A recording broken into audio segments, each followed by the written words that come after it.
the war in Ukraine, and Russian President Vladimir Putin is now claiming positive momentum there. This comes as the death toll rises from just a devastating strike on an apartment building in the city of Dnipro, Ukraine.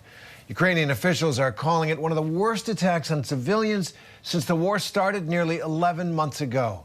Our chief national correspondent, Matt Gutman, is in Dnipro, and he joins us now with the latest. Matt, glad you're there. This has just been a horrific story to watch unfold through your reporting. What more are we learning about the strike, and what's the latest on those impacted? The latest on the impacted is that dozens remain wounded at this point. It was 70. The death toll continues to rise, Terry. It was about 25 yesterday, but they continue to find people buried in the rubble. It's now at 40 and expected to rise further. There are about 30 people unaccounted for. Some of them might be found elsewhere, but we do anticipate that some additional bodies will be found in that pile of debris that remains. It was about 4 stories high when we arrived there just hours after the missile strike. It's now, they've combed through it, picked it apart, grabbed it, and cleared a lot of that twisted concrete and rebar and debris. It's now just about 1 story high. There is no more hope to find anybody alive. It was smoldering for days.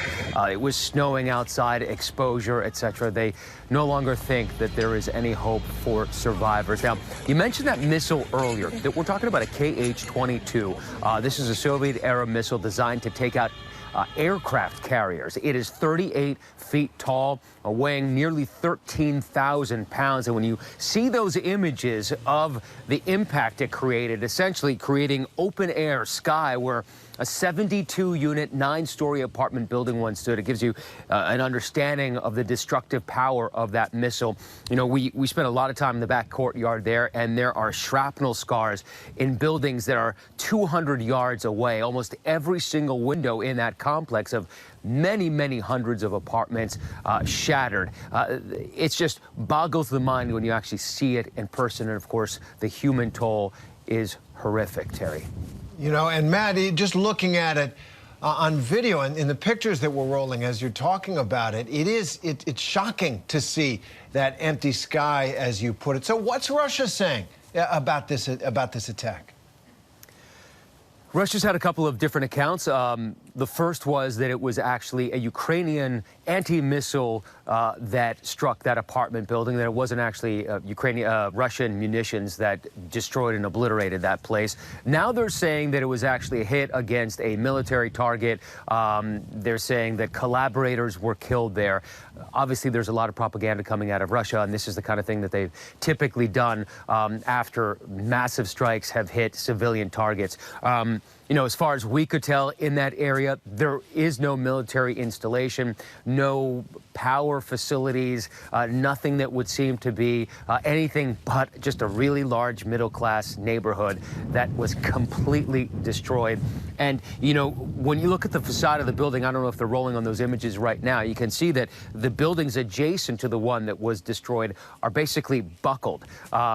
We were trying to go inside one of those buildings today, but we're told that the buildings around it are no longer they're no longer sound, so we couldn't go in there at all. We don't know if the rest of the buildings are going to have to be condemned, the ones around it as well. It just gives you a sense of the power of the destructive power of that missile, Terry. Yeah, it's awesome. And Matt, I want to ask you something. I want to ask you about the morale of the people of Ukraine. At the beginning of the war, I was there a couple of times.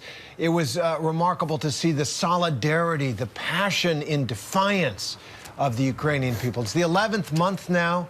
These horrors and atrocities have been visited upon the people of Ukraine. Their towns and cities bombed and blasted and burnt out. What's the feeling there, do you think? Yeah, I don't think that morale is diminished, Terry. It was incredible to see the outpouring after that missile strike. And we're just taking that as one particular anecdote and vignette. But within hours, there was massive heavy machinery.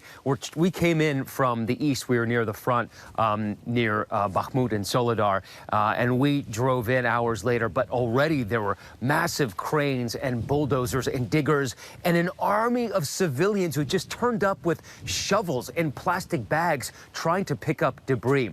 Obviously, you know, professional paramedics and military and police were out there, but it was the civilians, the people who had nothing to do with this neighborhood, who had turned out to try to help, that so astonished me. In the freezing cold night, as the snow came down, they were standing there with their shovels, ready for action, ready to be deployed. And then the days since then, there's been a massive encampment that has formed around the destroyed building.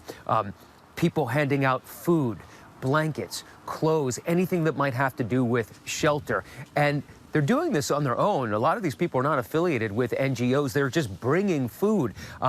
They've started these fires that they put these big not lead, sorry, that would not be good, iron pots on, the cast iron stoves to cook soups that they're handing out to rescuers and anybody who wants. And they keep offering us tea. We're like, no, thank you. But just the generosity of the people is incredible. And to circle back to your original question, I don't think it's diminished. I think it's only strengthened from what we're seeing here.